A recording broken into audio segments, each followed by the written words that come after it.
நல்ல செய்தி நேயர்களுக்கு வணக்கம். இன்று நம்முடைய சிறப்பு விருந்தினர் தமிழ் செய்தி வாசிப்பாளர் சங்கத்தினுடைய துணைத் தலைவரும் சீனியர் நியூஸ் ரீடரும் ஆகிய திரு மோகன்ராஜ் அவர்கள். வணக்கம் சார். வணக்கம். நல்லா இருக்கீங்களா? ரொம்ப நல்லா இருக்கேன் சார். நீங்க எப்படி சார் இருக்கீங்க? சூப்பரா இருக்கேன் சார். இன்னைக்கு ரொம்ப ட்ரெண்டிங்கா ஒரு விஷயம் போயிட்டு இருக்கு சார். நமது பாரத பிரதமர் மோடி அவர்கள், உங்களுக்கு அவர் தான் பிரதமர், எனக்கு அவர் தான் பிரதமர், இந்துக்கு அவர் தான் பிரதமர், முஸ்லிம்க்கு அவர் தான் பிரதமர், கிறிஸ்தவருக்கு அவர் தான் பிரதமர், எல்லா மதத்தை சார்ந்தவர்களுக்கும் அவர் தான் பிரதமர். அப்பேற்பட்டவர் உத்தரப்பிரதேச தேர்தல் பிரச்சாரத்துல காங்கிரஸ் ஆட்சிக்கு வந்தா இந்தியாவுடைய சொத்துக்களை வந்துட்டு சிறுபான்மையினர்களுக்கும் ஊடுருவல்காரர்களுக்கும் அதிகமா குழந்தை பெற்றவர்களுக்கும் பிரிச்சு கொடுக்க தயங்க மாட்டாங்க அப்படின்னு மன்மோகன் சிங் பேசியதாகவும் காங்கிரசினுடைய தேர்தல் அறிக்கையில இருப்பதாகவும் சொல்லியிருக்காரு. அதற்கு அவங்க மறுப்பு தெரிவிச்சிருக்காங்க. எங்களுடைய தேர்தல் அறிக்கையில அந்த மாதிரி இல்ல, மன்மோகன் சிங் அந்த அர்த்தத்துல பேசல, ஆனா பேசியிருக்காரு. ஆமா பேசியிருக்காரு. அவர் அர்த்தத்தை இவரு வெட்டி ஒட்டி திருத்தி இவருக்கு சாதகமா பேசுறாரு. ஒரு நாட்டினுடைய பிரதமர் இந்த மாதிரி ஒரு வெறுப்பு பிரச்சாரத்தை பண்ணலாமா அப்படின்னு கேள்வி கேட்கிறாங்க. அது குறித்து உங்களுடைய பார்வை சார். இல்ல, இந்து முஸ்லிம் பிரச்சனை பிரிவினைக்கு முன்னாடி இருந்தே இருக்கு. இந்தியா பாகிஸ்தானா, இந்தியாவில இருந்து மக்கள் முஸ்லிம் மக்கள் பிரிஞ்சு போய் பாகிஸ்தான், அதுல இந்துக்களும் இருந்தாங்க. சோ அந்த காலத்துல இருந்தே இந்த பிரிவினைவாதம் இருந்தது. அதை முழுமையா 100% எதிர்த்தவர் மகாத்மா காந்தி அவர்கள். அவரு உண்ணாவிரதெல்லாம் இருந்து பார்த்தாரு. ஆனாலும் வேற வழியே இல்லைன்னு தான் நம்ம பாகிஸ்தான் அப்படின்ற ஒரு தனி நாடை கொடுத்தோம். அதுக்கப்புறம் நம்ம ஒற்றுமையா தான் இருக்கோம். நீங்க சொல்ற மாதிரி விஷயங்கள்லாம் உத்தரப்பிரதேசம் மாதிரி மாநிலங்கள்ல, பின்தங்கிய மாநிலங்கள்ல, கல்வி அறிவு கம்மியா இருக்கிற மாநிலங்கள்ல இந்த மாதிரி ஏற்றத்தாழ்வுகள், மத ஏற்றத்தாழ்வு மட்டும் இல்ல, ஜாதி ஏற்றத்தாழ்வு இருக்கு. ஆனா தமிழ்நாட்டுல அப்படி இல்லை. அதனால அமைதி போங்கன்னு கடைசி வீடியோல கூட நீங்க சொன்னீங்க. ஆனா மன்மோகன் சிங் சொன்ன விஷயம் பாத்தீங்கன்னா, அவர் பாலிஷ்டா சொன்னது கரெக்ட், உண்மைதான். அது அவர் சொல்லலன்னு சொல்ல முடியாது. கட் பேஸ்ட் பண்ற மாதிரி ஏன் பேசணும்? கட் பண்ணி பேஸ்ட் பண்ற மாதிரி ஏன் பேசணும்? அது மட்டும் இல்ல, அவரோட முழு ஸ்பீச் அந்த டைம்ல பாத்தீங்கன்னா, நான் அந்த டைம்ல நியூஸ் ஃபீல்ட்ல தான் அப்பயே இருந்தேன். நான் நியூஸ் ரீடரா தான் இருந்தேன். அவரோட இதெல்லாம் படிச்சுட்டு இருக்கேன். இப்ப படிக்கும் பொழுதே மன்மோகன் சிங்கா இவர் இப்படி பேசினாரா அப்படின்னு ஒரு சில துணி எல்லாம் வந்தது அந்த டைம்லயே. பெரிய எதிர்ப்புலாம் இல்லை, பட் ஆனா எங்களுக்கே பட்டுது. பட் ஆனா அதை கொஞ்சம் எக்ஸ்ட்ராடனரியா ஒரு விழாவரியா எடுத்துக்கிறதா நினைச்சு 1-2 எக்ஸ்ட்ராவா சேர்த்து சொல்லி இருக்கிறார் பிரதமர் மோடி. அவர் ரீசெண்டா பேசின விஷயம் பாத்தீங்களா, இந்து முஸ்லிம் மத மோதல்களை உருவாக்கக்கூடிய விதத்துல தான் இருக்கு. அது தொடர்பா பிரதமர் நரேந்திர மோடி அவர் மேல கேஸே போட்டிருக்காங்க, கேஸ் போடுறாங்க, இப்ப பண்ணிட்டு இருக்காங்க. ப்ராசஸ் போயிட்டு இருக்கு. பெட்டிஷன் ஃபைல் பண்ணிருக்காங்க. சோ அவர் ஒரு உத்தரப்பிரதேசத்துல ஒரு பிரச்சாரத்துல எப்படி பேசுவாங்க, உத்தரப்பிரதேசம் ஒரு இந்துக்கள் அதிகம் இருக்கிற ஒரு பிரச்சார கூட்டத்தில் எப்படி பேசுவாங்க, எல்லா கட்சிக்காரங்களும் அப்படிதான் பேசுவாங்க. சீமான் இருக்காரு, முஸ்லிம்கள் அதிகம் இருக்கிற ஒரு ஏரியால பேசுறாருன்னா என்ன பேசுவாங்க, ஸல்லல்லாஹு அலைஹி வஸல்லம் அவர்கள் என்ன சொன்னார், இப்படி சொன்னார் அப்படின்வாரு.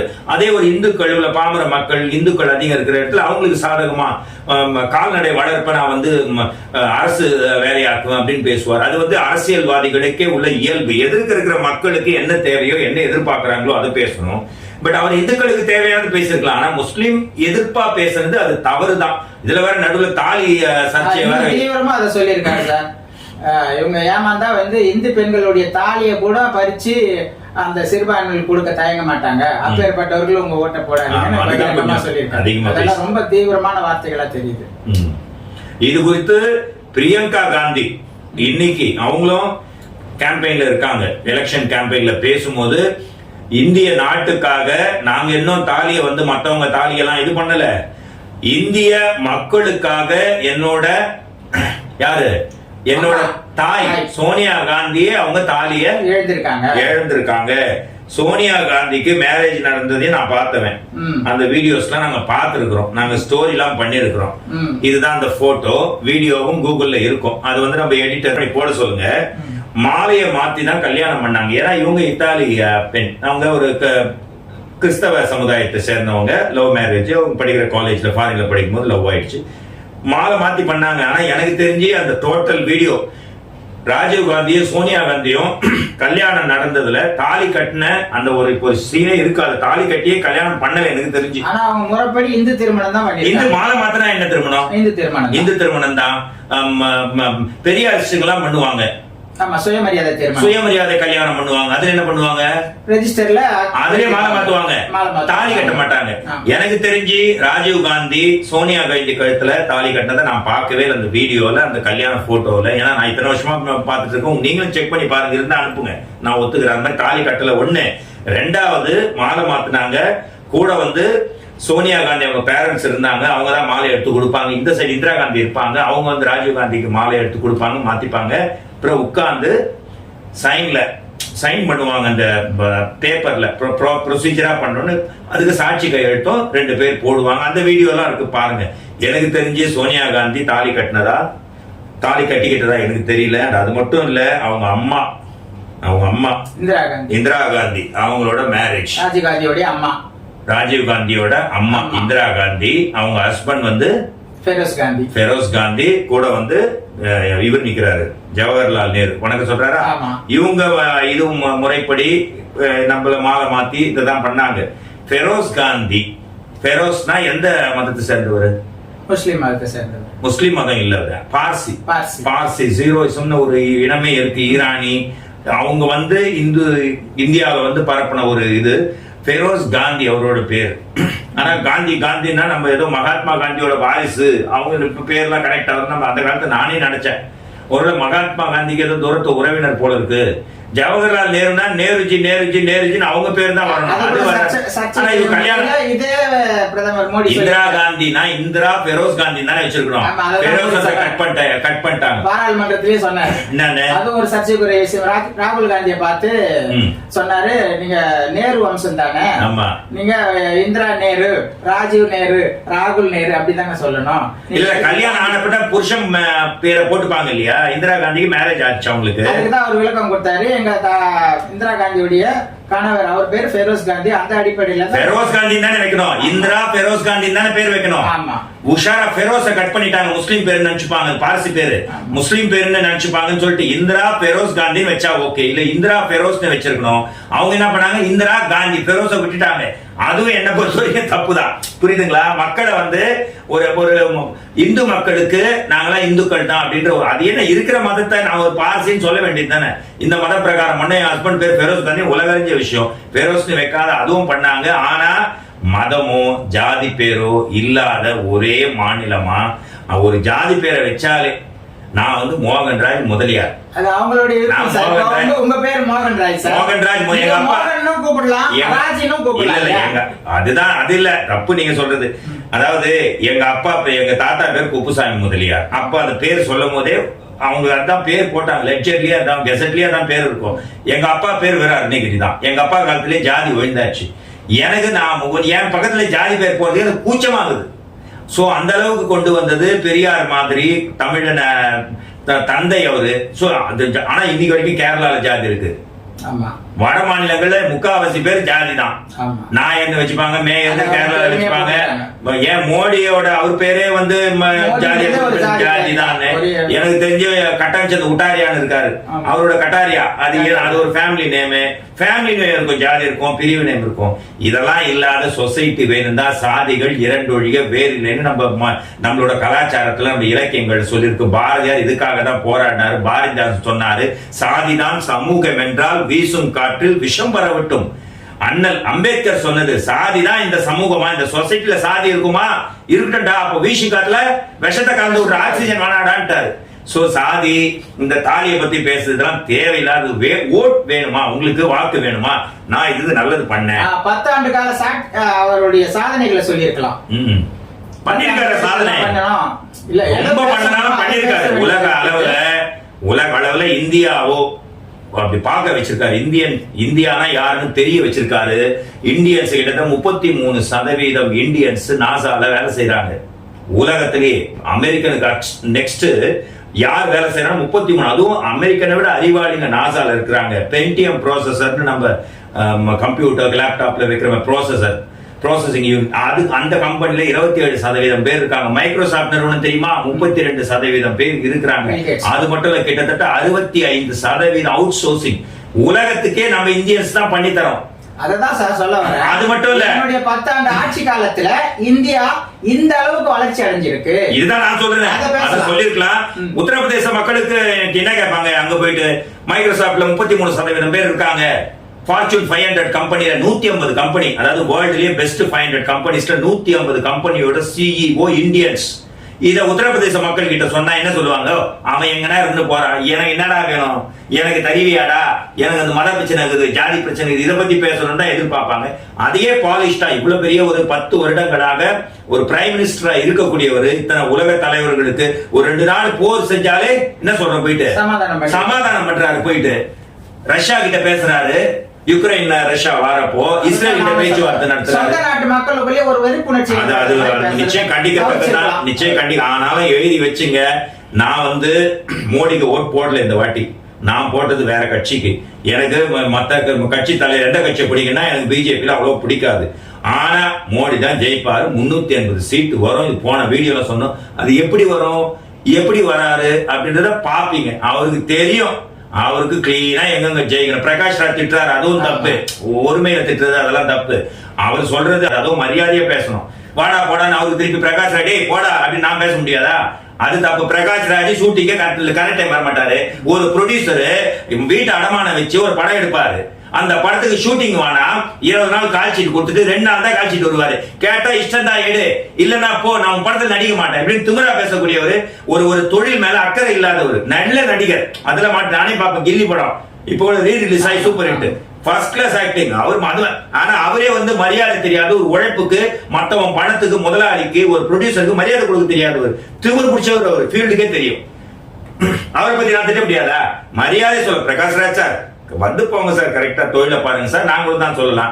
ஒருமையில திட்டுறது, மண்ணன்னு கிண்டல் பண்றது அதெல்லாம் தப்பு. இப்போ இந்த விஷயம் இந்த அளவுக்கு பூதாகரமா ஆனதுக்கு அப்புறம், பூதாகரமா ஆனதுக்கு அப்புறம் நான் பேசுறது வந்து திரித்து கூறப்பட்டது அப்படின்னு ஏதாவது சொல்லுவாருன்னு எதிர்பார்த்தேன். ஆனா அப்படி சொல்லல. அடுத்து ராஜஸ்தான்ல பேசும்போது சொல்றாரு, உண்மையை சொன்னா சில பேருக்கு இப்படிதான் இருக்கும், நான் பேசுறது முழுக்க முழுக்க உண்மை, காங்கிரஸ் இப்படிதான், காங்கிரஸ் உடைய மனநிலை இப்படிதான் இன்னொரு முறை அந்த கருத்தை வந்து அழுத்தி சொல்ற மாதிரி சொல்றாரு. சிறுபான்மை ஓட்டுகள்லாம் எங்களுக்கு வேணும் அப்படின்னு பாடுபடுற கட்சி அது காங்கிரஸ், திமுக. இவங்க 2 பேரும் இந்துக்களை அப்பப்ப குறை சொல்லிட்டு தான் இருக்கிறாங்க. அதிமுகவை பொறுத்த வரைக்கும் யாரையும் குறை சொல்ல மாட்டாங்க. சிறுபான்மையினர் ஓட்டம் வேணும், இந்துக்கள் ஓட்டம் வேணும். ஏன்னா மினிஸ்டர்ஸ் எல்லாம் பாத்தீங்கன்னா பட்டை வச்சுட்டு குங்குமம் வச்சுட்டே வருவாங்க. ஜெயலலிதா மேடம் அவங்க போகாத கோயிலே இல்ல. நீ திட்டா திட்டிக்கிற நான் அப்படிதான் போவேன். எம்ஜிஆர் அப்படிதான். சோ அதிமுகவை பொறுத்த வரைக்கும் இந்து மக்கள் ஓட்டம் வேணும், இந்து மக்களுக்கும் செய்யணும் இதுவாங்க. ஆனா திமுக பாத்தீங்கன்னா தீபாவளிக்கு வாழ்த்து சொல்லியிருக்காரா முதலமைச்சர்? திமுக முதலமைச்சர் கருணாநிதியோ இல்ல மு.க. ஸ்டாலினோ யாராவது வாழ்த்து சொல்லிருக்காங்களா? பொங்கல் வாழ்த்து சொல்றாரு. என்ன வேலையை சொல்றது? என்ன கதையா இருக்கு? பொங்கல் என்ன சொல்ற வாழ்த்து சொல்றாருல, பொங்கல் வாழ்த்து சொல்றாரா? வந்து தமிழ் திருநாள் ஆயுத பூஜைக்கே வாழ்த்து சொல்ல மாட்டேங்கிறாரு. ஆயுத பூஜைக்கே வாழ்த்து சொல்ல மாட்டேங்கிறாங்க. அதான் ஆயுதத்தை வந்து ஒரு தெய்வத்தின் பேர்ல நீங்க வச்சு ரம்ஜான் எந்த பேர்ல கும்பிடுறாங்க? எல்லாம் அல்ல இறைவன் பேர்ல தான் ரம்ஜான், ஈகை திருநாள். ஆண்டவன் பார்த்து நிற்கிறான், எல்லாருக்கும் கொடுடா அப்படின்னு பயமுறுத்து. சும்மா கதை என்னுடைய பகுத்தறிவுக்கு முரணா இருக்குது. பகலவன் தந்தை பெரியார் வழி அவங்க துர்கா ஸ்டாலினே கோயிலுக்கு போறாங்க. துர்கா ஸ்டாலின் வீட்டுல 12 புரோகிதருக்கு வந்து புரோகிதர் பண்ணிட்டு போறாங்க. ஊருக்கெல்லாம் அட்வைஸ் பண்றாருல, அவங்க பண்றதுக்கு என்ன என்னுடைய கொள்கை இது. அதுக்காக என் மனைவி வீட்டுல இருக்காங்க, என் மனைவி அவங்களுடைய கொள்கை அது. அதுக்காக நான் படிக்கல. உங்க வீட்டுல உங்க அம்மா எந்த அளவுக்கு உயர்வோ அதே அளவுக்கு எங்க அம்மா உயர்வு. உங்க அம்மாவுக்கு வாழ்த்து சொல்லுவாங்க பர்த்டேக்கு, எங்க அம்மாவுக்கு வாழ்த்து சொல்ல மாட்டாங்களா? கேட்டா எங்க அம்மா வயசாச்சுங்களா ஏதாவது நம்பிக்கை இது, மத்தவங்க நம்பிக்கை.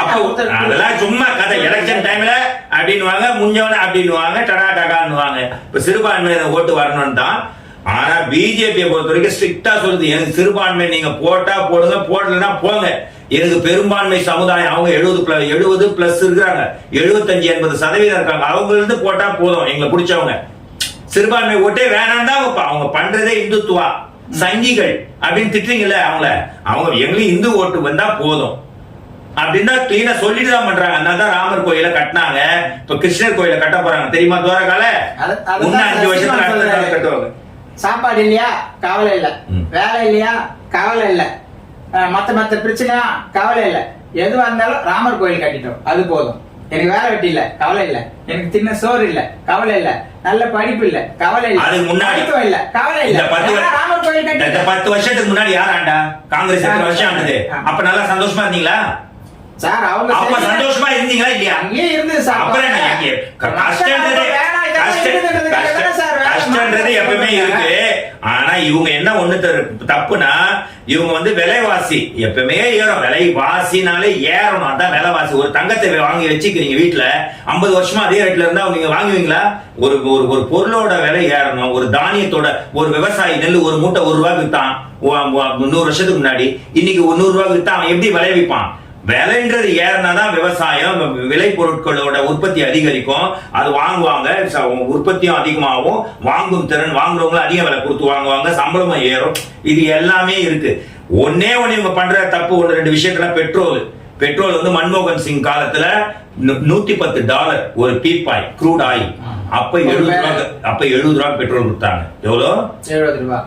$110 இருக்கும் போது க்ரூட் ஆயில் பீப்பா 70 ரூபாய் கொடுத்தாங்க. இப்ப க்ரூட் ஆயில் விலை தெரியுமா? வெறும் $70 தான். இன்னைக்கு 105 ரூபாய் விற்கிறாங்க. இதுதான் தப்பு. அந்த பெர்முடேஷன் காம்பினேஷன் போட்டு அந்த டாக்ஸ் வந்து கம்மி பண்ணி நம்ம தான் பங்களாதேஷ்க்கு 1-2 நாடு கொடுக்குறோம். இங்க விட அங்க பெட்ரோல் கம்மி. நம்ம தான் பெட்ரோலே அவங்களுக்கு சப்ளை பண்றோம். ஆனா அங்க கம்மி, இங்க அதிகம். 50 ரூபாய்க்கு பெட்ரோல் கொடுப்பேன், 75 ரூபாய்க்கு பெட்ரோல் கொடுப்பேன்னு சொன்னாரு. ஒண்ணு. ரெண்டாவது, நாங்க பிஜேபி ஆட்சி அமைந்தா அமெரிக்க டாலருக்கு நிகரா இந்திய ரூபாய் மதிப்பை நான் கொண்டு வருவேன்னு சொன்னாரு. அது ஒண்ணு 10 வருஷம் பண்ணிட்டாரு. டாலருக்கு நிகரா விடுங்க, இந்திய கரன்சியை நீங்க வெளிநாட்டுல யூஸ் பண்ற அளவுக்கு 80 ரூபாய் கிட்ட வந்துருச்சு. இந்தியாவோட நோட்டு, ரூபாய் நோட்டு இருக்கு இல்லையா, ரூபாய் நோட்டு, இந்தியா ரூபாய் நோட்டை நீங்க ஃபாரின்ல யூஸ் பண்ண முடியாது. துபாய் போறீங்க, 1-2 என்ன நாடுகள் அந்த இது டீடைல் நெட்ல இருக்கும். இதை வந்து நம்ம ஃபாரின்லயே கொடுக்க முடியும். எப்படி டாலர் இங்க கொடுத்தா கூட வாங்கிப்பாங்களோ, ரூபாய் நோட்டு அமெரிக்கால கொடுத்தா வாங்க மாட்டாங்க, இந்த நோட்டை டாலர் கேட்பாங்க. ஆனா நம்ம இந்திய ரூபாய் நோட்டை பல்வேறு நாடுகள்ல, ஒரு சில நாடுகள்ல பயன்படுத்த அனுமதி வாங்கி கொடுத்த சாதனை எல்லாம் இருக்கு. ஆனா என்னோட பிரதமர் மோடிக்கு எங்க ஜெயிக்கணும், எந்த எலெக்ஷன்ல தோக்கணும், எந்த எலெக்ஷன்ல தோத்துட்டு ஜெயிக்கணும், எந்த எலெக்ஷன்ல ஜெயிச்சு தோக்கணும், எப்ப பார்லிமெண்ட் எலெக்ஷன்ல அடிக்கணும், எவ்வளவு நம்பர் அடிக்கணும், எப்படி நம்பர் வைக்கணும் எல்லாம் தெரியும். ஜெயிப்பாரு. நீங்க மண்ணை கவத்தான் போறீங்க. 380 சீட்டு வின் பண்ணுவாரு. நல்லதே நடக்கும். நன்றி, வணக்கம்.